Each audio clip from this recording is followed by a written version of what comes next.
MP Avinash Reddy గారు ఒక్కసారైనా పార్లమెంటులో ఒక్కసారైనా మన కడప స్టీల్ ఫ్యాక్టరీ కోసం మాట్లాడా? ఈయన అమాయకుడట, చిన్నపిల్లోడట, మాట్లాడలేడట, సాక్ష్యాలు తుడిచేస్తుంటే చూస్తూ ఊరుకుంటాడట. ఈసారి చిన్నపిల్లాడు వదిలేశారు లెక్క అంటుంది. అమ్మా వీళ్ళు చిన్నపిల్లలు కాదు, వీళ్ళు అమాయకులు కాదు. అవునా, హత్య జరిగిన రోజున మాకు కూడా తెలియదు ఎవరు చంపారు. కానీ సిబిఐ వచ్చి ఎంక్వైరీ చేసి సాక్ష్యాలు ఆధారాలు అన్నీ చూపుతుంది అవినాష్ రెడ్డి గారి హస్తం ఉంది అని. గూగుల్ మ్యాప్స్లో అట హత్య చేసిన వాళ్ళు, హత్య చేయించిన అవినాష్ రెడ్డి ముందు రోజు కలుసుకున్నారు ఒకే లొకేషన్ చూపుతుంది, ఆ రోజు కలుసుకున్నారు ఒకే లొకేషన్ చూపుతుంది అని సాక్ష్యాలు బయట పెట్టింది సిబిఐ. అలాగే ఫోన్ కాల్ రికార్డ్స్, చంపిన వాళ్ళు, చంపిన అవినాష్ రెడ్డి గారు, సంపించిన అవినాష్ రెడ్డి గారు అంతకు ముందు రోజు ఫోన్లు మాట్లాడుకున్నారు, ఆ రోజు కూడా ఫోన్లు మాట్లాడుకున్నారు, రాత్రి కూడా వాళ్ళ యాక్టివిటీ ఉంది అని సిబిఐ ఆధారాలతో సహా చూపిస్తుంది. డబ్బులు మారాయి, 40 కోట్ల కంట మాట్లాడుకున్నారు. ఎవరి దగ్గర ఉంటుందమ్మా అంత డబ్బు? అవినాష్ రెడ్డి గారు కాకపోతే ఎవరు చంపినట్టు, ఎందుకు చంపినట్టు? 5 కోట్లు డబ్బు కూడా తీసుకున్నారు అని సిబిఐ ఆధారాలు చూపుతుంది. ఇన్ని సాక్ష్యాలు ఆధారాలు ఉండి కూడా 5 సంవత్సరాలుగా ఇప్పటి వరకు ఒక్క చెయ్యి కూడా పడలేదు అవినాష్ రెడ్డి గారి మీద. ఎందుకంటే సాక్షాత్ ముఖ్యమంత్రి జగన్మోహన్ రెడ్డి గారే అధికారాన్ని అడ్డేసి మరీ కాపాడుతున్నారు కాబట్టి. సిబిఐ కర్నూలు వరకు వెళ్ళింది అవినాష్ రెడ్డిని అరెస్ట్ చేయాలి అని. 3 రోజుల పాటు భయభ్రాంతులకు గురి చేశారు.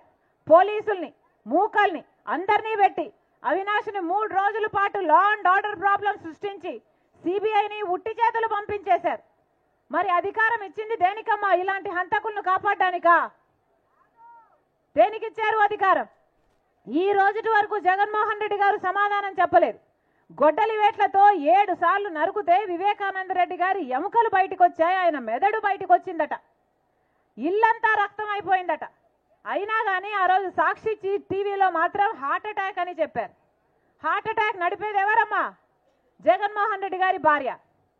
మరి ఎందుకు అలా చెప్పారు అని ఈ రోజుటి వరకు జగన్మోహన్ రెడ్డి గారు ప్రజలకు సమాధానం చెప్పారా? చెప్పలేదు. హత్య జరిగిన రోజు సిబిఐ ఎంక్వైరీ కావాలి అని జగన్మోహన్ రెడ్డి గారు అడిగారు. తర్వాత ఆయన ముఖ్యమంత్రి అయ్యాక సిబిఐ ఎంక్వైరీ అవసరం లేదు, సిబిఐ ఎంక్వైరీ వేస్తే అవినాష్ రెడ్డి బీజేపీ పార్టీకి పోతాడు అని సునీతమ్మకు చెప్పాడు జగన్మోహన్ రెడ్డి గారు. ఇది న్యాయమేనా? అమ్మా, ఇదే రాజశేఖర రెడ్డి బిడ్డ, ఇదే జగన్మోహన్ రెడ్డి గారి కోసం 3200 కిలోమీటర్లు పాదయాత్ర చేసింది ఆయన జైల్లో ఉంటే, ఆయనను, ఆయన పార్టీని నిలబెట్టడం కోసం. కానీ ఈ రోజు ఇదే షర్మిలమ్మ, ఇదే రాజశేఖర రెడ్డి బిడ్డ ఇంత అన్యాయం జరుగుతుంది కాబట్టి వ్యతిరేకిస్తుంది.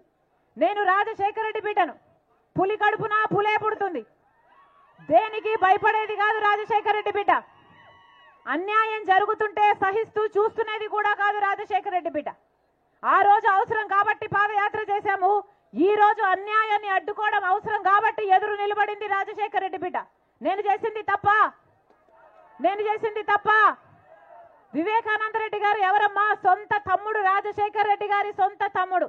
అలాంటి సొంత తమ్ముడిని 7 సార్లు గొడ్డలితో నరికి అంత మంచి మనిషిని, ఎంత మంచి మనిషి అంటే ఎవరైనా వివేకం సార్ మాకు పనుంది అని పోయి అడిగితే వాళ్ళని ఈయన బండిలోనే కూర్చోబెట్టుకొని ఆ కలెక్టర్ ఆఫీస్ వరకు తీసుకెళ్లి ఆ సమస్యను అక్కడికక్కడే పరిష్కరించేవాడు వివేకానంద రెడ్డి గారు.